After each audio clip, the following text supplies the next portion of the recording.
திடீர்னு காடி பிரேக்கு வேகமாக ஸ்டாப் பண்ணிட்டான். பலமான அடி என் மடியில் பட்டுச்சு.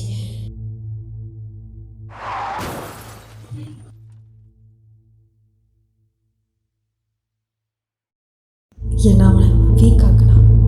அப்புறம் என்கிட்ட சேஃப்டி வெப்பன் எடுத்து அவன் கழுத்தில் நான் குத்தினேன். ஆனால் அவனுக்கு அது பலமாக அடி படலை.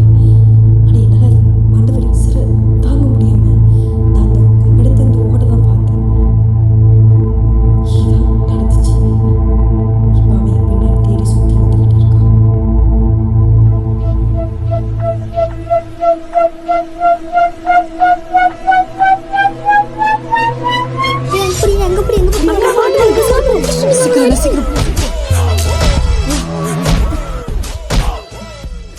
ஏண்டா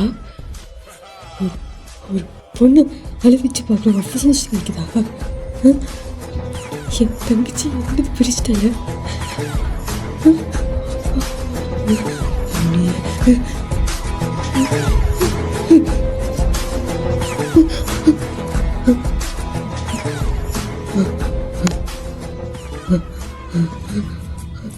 நான் அவன்கிட்ட சொல்லலை, அவன் சாவு என் கையில் தான் இருக்குன்னு.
ஏய் என்ன லூசுன்னு பேசிட்டு இருக்க நீ பேசாம இரு திவ்யா. அது பேசி பேசி பார்த்து இப்போ நேரம் எங்கே நிற்கிறது? ஏய் என்னடா பேசுறீ? கொஞ்ச நாள் என்ன உனக்கு எங்கே எனக்கு பயமா இருக்கு தெரியுமா? நான் அம்மா வீட்டுக்கு போகிறேன், எனக்கு சத்தியமாக பயமா இருக்கு.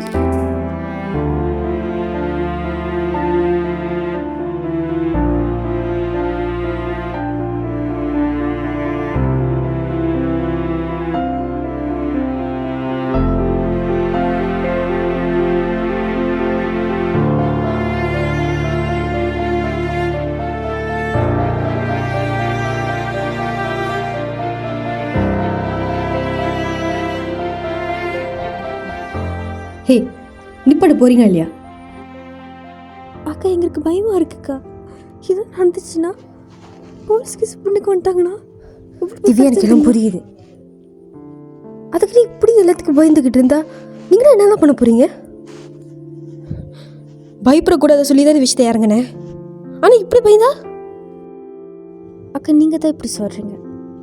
நீங்கள் அடித்த வரைக்கும் அவன் செத்து போயிட்டானா நீங்கள் என்ன பண்ணியிருப்பீங்க? செத்துட்டானா எவ்வளோ போய் பிரச்சனை தெரியுமா?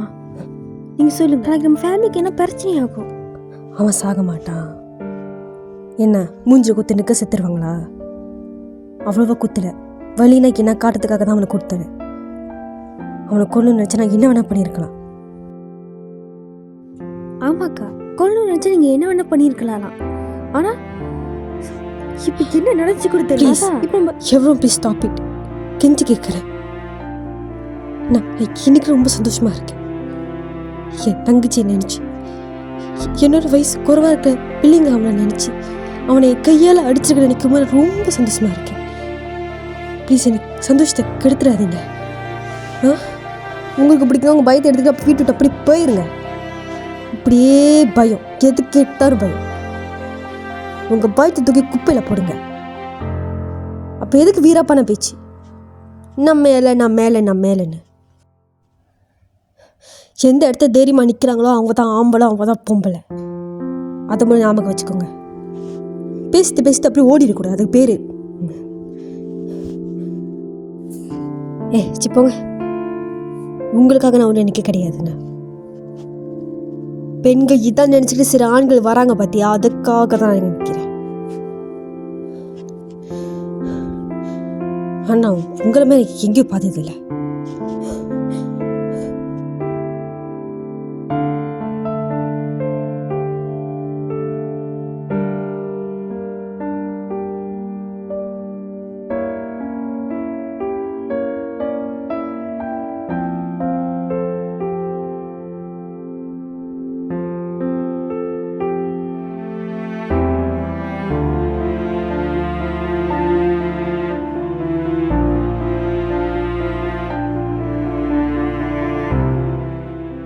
வாழ்க்கையில் இது ஒன்று மட்டும் தான் கற்றுக்கிட்டேன். நம்மளுக்கு எது தப்புன்னு தோணுதோ, தட்டி கேட்கணும்னு தோணுதோ, அந்த இடத்துக்கு தட்டி கேட்டுடணும். அது தட்டியும் கேட்காம நமக்கு தப்புன்னு தோணுது மனம் சொல்லும் போது அது நம்ம கேட்காம அதை தள்ளி விட்டு போகும்போது கடைசியாக தோணுது நம்ம ஏன் அதை தட்டி கேட்கலன்னு நம்ம மனசாட்சி சொல்லிக்கிட்டே தான் இருக்கோம். என் மனசாட்சி சொன்னிச்சு, இது தப்பு, நீ நிற்கணும்னு. என் தங்கச்சியாக இருந்தால் என் கூட சொந்த பிறக்காத ஒரு பிள்ளைய எவனோ ஒருத்தர் வந்து கொண்டுட்டான். இதேமாரி நிறைய பெண்கள் லைஃப்பை ஸ்பாயில் பண்ணிட்டான். தப்புன்னு தோணுச்சு. எனக்கு என்ன தோணுச்சு, நான் அதை செஞ்சேன்.